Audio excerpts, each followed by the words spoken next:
Right now, as you watch this video, a 40-year-old empire is being quietly dismantled in a place almost nobody on Earth is watching.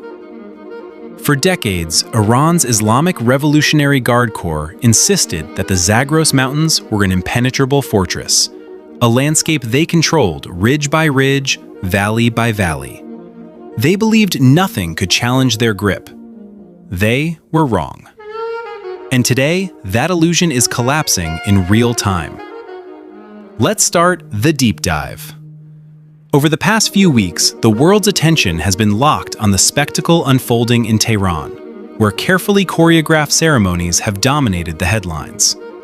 But while cameras focused on the capital, another, far more dangerous conflict was erupting across Iranian Kurdistan.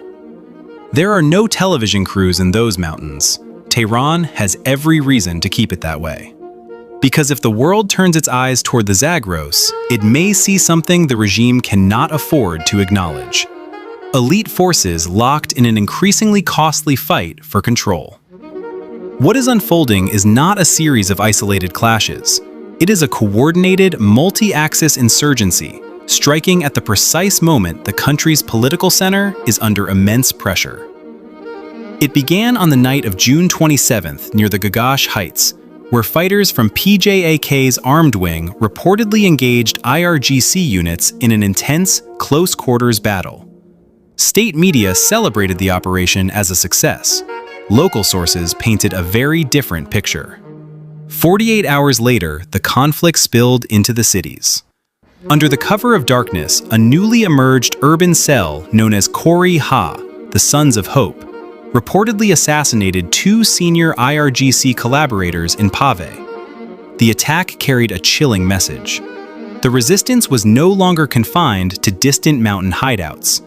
It had reached the regime's own neighborhoods. The situation escalated again on July 1st near Keskapan, when an IRGC ambush intercepted a vehicle carrying 6 political organizers from the Democratic Party of Iranian Kurdistan. All 6 were killed. But it wasn't only the attack that drew attention, it was the aftermath. Observers noted that one individual, Mohammed Amin Bayazidi, was omitted from official casualty reports, fueling speculation about his role and raising new questions about the conflict. Retaliation followed quickly. Within days, Kurdish fighters reportedly attacked a police checkpoint near Banay before launching another ambush along the Sakhez Road. Independent trackers estimate at least 20 fatalities during this brief period, making it one of the bloodiest episodes the region has witnessed in years. To understand why this conflict has become so difficult to contain, you have to understand the forces behind it. This isn't a single organization operating from one headquarters. It's a loose coalition of multiple factions, each playing a different role. PJAK specializes in hit-and-run operations deep in the mountains. The PDKI reportedly maintains extensive intelligence networks inside urban centers. Other groups contribute experienced fighters, local knowledge, and decentralized command structures that make the insurgency exceptionally difficult to dismantle. The terrain itself multiplies that advantage. The Zagros Mountains form a maze of steep ridges, narrow valleys, and towering peaks stretching hundreds of miles.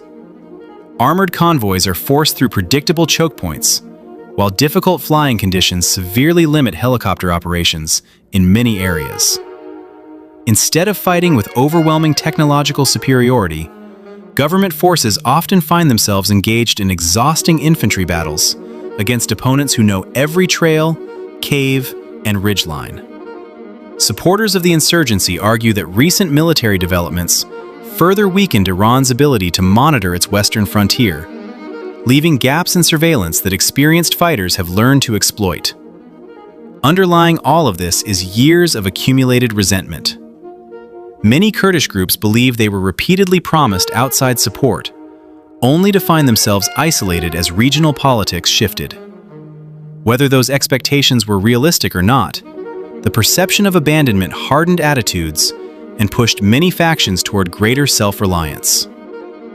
Step back and look at the wider picture. The mountain conflict is unfolding alongside mounting political, economic, and military pressures facing Iran, creating the impression of multiple crises developing at once. While national attention remains fixed on dramatic events in Tehran, the quieter struggle unfolding across the Zagros may ultimately prove just as significant.